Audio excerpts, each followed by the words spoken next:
Salam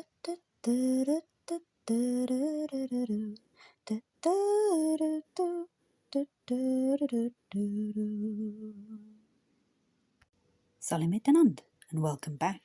We're now on to chapter 18 of the Fairy Caravan by Beatrix Potter.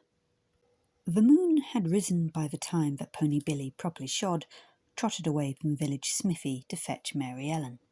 The empty tilt cart rattled at his heels, jumping forward into the harness like a live thing downhill, trundling gaily along the level. The pebbles on the road sparked in the dazzling moonlight.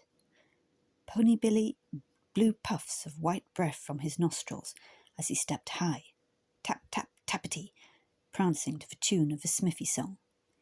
He amused himself with step-dancing over the shadows of the hedgerow trees, black shadows flung across the silver road of hedgerow, bank to hedge. Down below in the reed beds a wild duck was quacking. A roe deer barked far off in Gallop Wood. White mist covered the dub. The woods lay twinkling in the moonlight. Uphill and downhill Pony Billy trotted on, and the woods stretched mile after mile. The tall, straight tree trunks gleamed in white ranks, trees in hundreds of thousands. Pony Billy glanced scarily right and left. Almost he seemed to hear phantom galloping horseshoes as his own shoes pattered on the road.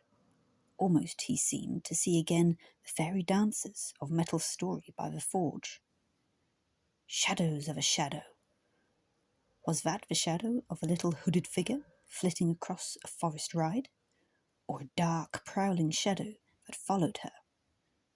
Was the trotting shadow on the road beside him the shadow of himself? Or was it the shadow of another pony? A little bay pony in a pony trap, with an old woman and a bobtailed dog, caught in a snowstorm in the woods? But this white road was not white with snow, and they were real overtaking footsteps that caused Pony Billy to spring forward with a start of panic. 3 roe deer cantered by, but little black hoofs scarcely touching the ground. So lightly they bounded along, made playful grunting noises, and dared Pony Billy to catch them. He arched his neck and trotted his best, while he whinnied in answer to the deer. They bore him merry company for longer than a mile, sometimes gambolling alongside, sometimes cantering on before, and on they travelled, through many miles of woods, past the black firs, past the silly bushes in the swamp, past the grove of yew trees on the crags, past the big beech trees, uphill and down. Sometimes a rabbit darted across their path, and once they saw 2 strange dwarfy figures crossing the road in front of them, stumpy, waddling figures, broad as they were long, running. The second trundled a hand-barrow, the foremost pulled it with a rope. There go the oakmen. Are those Pissamore hills in the glade, or are they tiny charcoal setting on the pitsteads? The gambolling roe deer kick up their heels. They know the weight of Oakman Huddekin's sledge in winter, but this is spring. The dwarfy red-capped figures, running like 2 little fat badgers, disappeared in the moonlight behind the great oak. At length the woods grew thinner. There began to be moonlit clearings, small parrocks where the big folk last summer had hung white streamers on sticks to scare the red stags from the potato drills. The friendly roe deer turned aside and left him, leaping a roadside fence with a flick of their white scoots.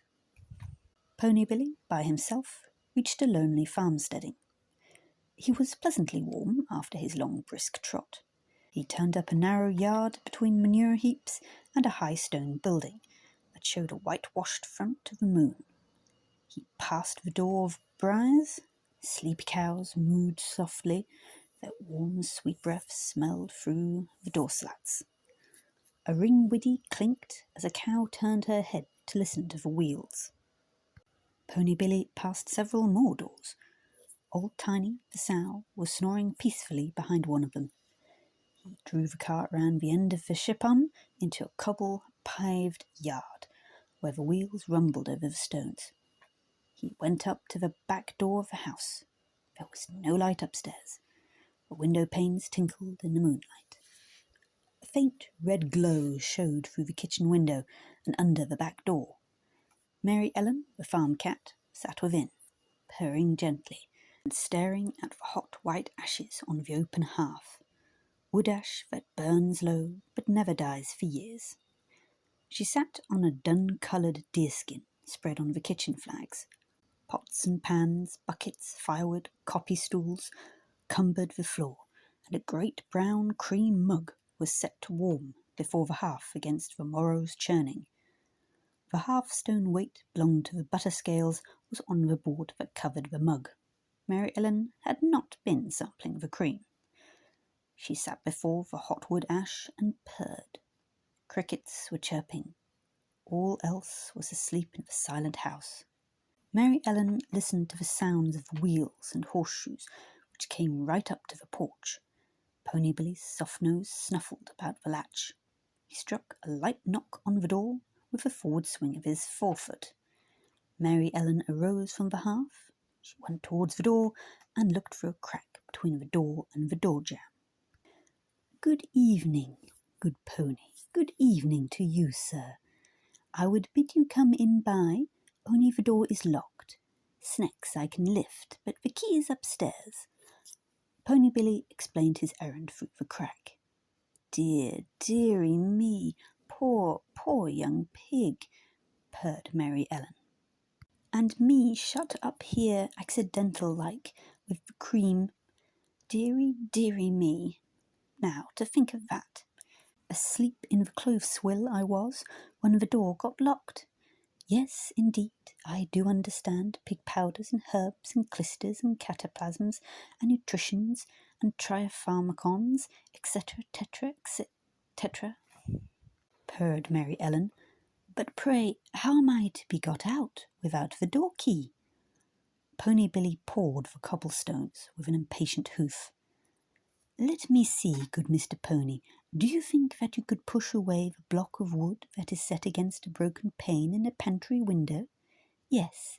Now I will put on my shawly shawl, so," purred Mary Ellen. "So, I am stout, and the hole is small. Dearie me, what a squeeze! I am afraid of broken glass, but there's nothing like trying," purred Mary Ellen, safely outside on the pantry window-sill. "Now I can jump down into your cart, if you will back under the windy-pindy." "First rate. Are you ready, madam?" said Pony Billy, backing against the wall with a bump. "Oh, dearie me, I have clean forgotten the herbs. I must climb in again. Bunches and bunches of herbs," purred Mary Ellen, pausing on the window-sill above the cart. "My mistress Scales grows a plant of rue on purpose for sick piggy-wiggies." "Herb of grace," purred Mary Ellen. "What says old Gerard in the big calfskin book? St. Anthony's fire is quenched therein. It killeth the shingles. 12 penny weight of rue is a counterpoison to the poison of wolfsbane and mushrooms and toadstools, and the bite of serpents and the sting of scorpions and hornets and bees and wasps, insomuch that if the weasel is to fight the serpent, she armeth herself by eating rue. Toadstools!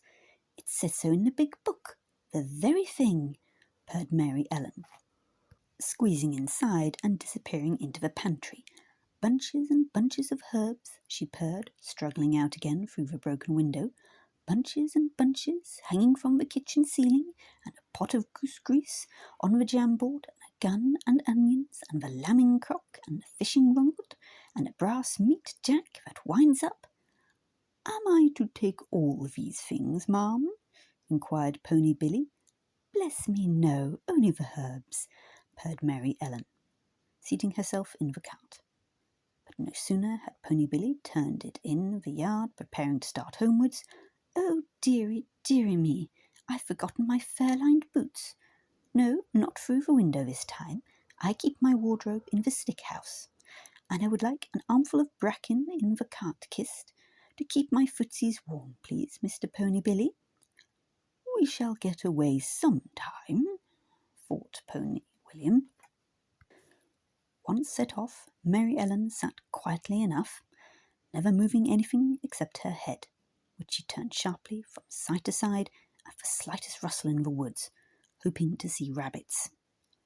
The roe deer did not show themselves again. The journey back to Codlincroft Farm was uneventful. Mary Ellen was set down safely at the stable door. Cheesebox welcomed her effusively. Assuring himself that Paddy Pig was still alive and kicking, Pony Billy dragged the tilt cart into the orchard and tipped it up beside the caravan. Himself, he went up to the haystack for a well-earned bite of supper. Afterwards, he lay down on the west side of the stack and slept there, sheltered from the wind.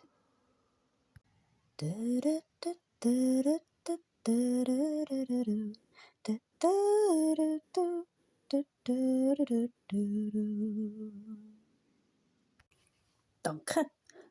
Thank you for coming today. Hopefully we'll get the next chapter out next week. See you then. Auf Wiedersehen.